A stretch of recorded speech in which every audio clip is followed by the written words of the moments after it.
বাগডোগরায় কেন্দ্রীয় স্বরাষ্ট্রমন্ত্রী অমিত শাহজির কার্যকর্তা সম্মেলনের প্রস্তুতি খতিয়ে দেখলেন ভারত সরকারের উত্তর পূর্বাঞ্চল উন্নয়ন ও শিক্ষা মন্ত্রকের প্রতিমন্ত্রী তথা বালুরঘাট লোকসভা কেন্দ্রের সাংসদ ডক্টর সুকান্ত মজুমদার।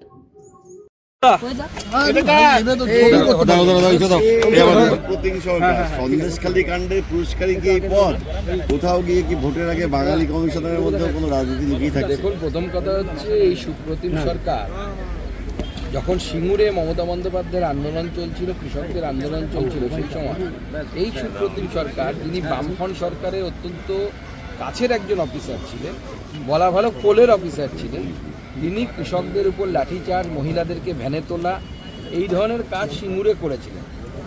এখন আমরা দেখতে পাচ্ছি সেই সিঙ্গুরকে ল্যাডার বা মই হিসেবে ব্যবহার করা মমতা বন্দ্যোপাধ্যায় এখন সেই সুপ্রতিম সরকারকে নিজের কোলে বসিয়ে নিয়েছে। মানে সুপ্রতিম সরকার আগে বুদ্ধদেব বাবুর কোলে বসে থাকতেন, এখন সুপ্রতিম সরকার আবার চলে এসছেন হচ্ছে মমতা বন্দ্যোপাধ্যায়।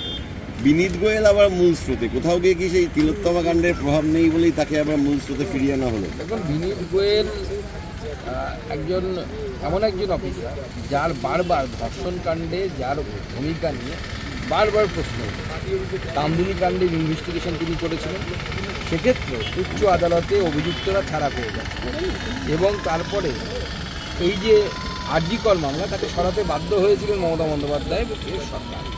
তারপরেও তাকে ফিরিয়ে আনা কারণ মমতা বন্দ্যোপাধ্যায়ের প্রতি তার আনকন্ডিশনাল সমর্পণ। এইরকম সমর্পিত টিএমসি ওয়ার্কার খুব কম দেখা যায়। টিএমসি পার্টির পোর্টফোলিও হোল্ডাররা সম্ভবত অতটা সমর্পিত নন যতটা উনি সমর্পিত। কাল রাতে ওনার সমস্ত ভবানীপুর সিট নিয়ে চিন্তা করা উচিত। এবং আমি তো বলবো ভবানীপুর সিট নিয়ে চিন্তা করছেন কেন, তার কারণ গোটা পশ্চিমবঙ্গ নিয়ে ওনার চিন্তা করা উচিত। সব জায়গাতে খারাপ অবস্থা। সুকান্ত দা, এক্ষেত্রে তো কলকাতা কর্পোরেশন এলাকায় দেখা গিয়েছিল 24 নির্বাচনে বিজেপি অনেক জায়গায় জিতেছিল, অনেক জায়গায় এরকম মার্জিনও রয়েছে যেখানে 1 থেকে 2000 এরকমও সিট রয়েছে, ওয়ার্ড রয়েছে যেখানে 500-রও নিচে। সেই জায়গায় আপনারা এইরকম ওয়ার্ড ধরে ধরে আলাদা করে কোনো কর্মসূচি, কোনো নির্দেশিকা, কোনো কিছু দেখুন, আমাদের সাংগঠনিক স্ট্রাকচারের মধ্যে আমরা পরিবর্তন এনেছি। আমাদের বিজেপিতে আপনারা জানেন জেলার নিচে মণ্ডলের নিচে শক্তি কেন্দ্র কাজ করতে এবং বুথ কাজ করে। আমরা কলকাতার জন্য এবার স্পেশাল প্ল্যানিং করছি, আপনারা নিশ্চয়ই জেনেছেন, সেটা ওয়ার্ড কনভেনার নিযুক্ত হয়েছে। আগে ওয়ার্ডের কনভেনার বহু আগে একসময় বিজেপিতে ছিল, পরবর্তী সময় ওয়ার্ড কনভেনার কনসেপ্টটা উঠে গেছে।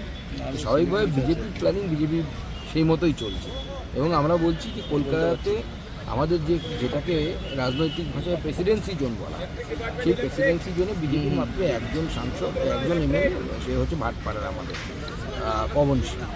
এইবার আমরা কলকাতাতে বিশেষ করে একদম মূল কলকাতা যাকে বলি, উত্তর কলকাতা, দক্ষিণ কলকাতা, দমদমের কিছুটা অংশ বা এদিকে হাওড়া ধরুন, এই বৃহত্তর কলকাতা, সেই কলকাতার মধ্যে Bharatiya Janata Party significant number of seat পাবে।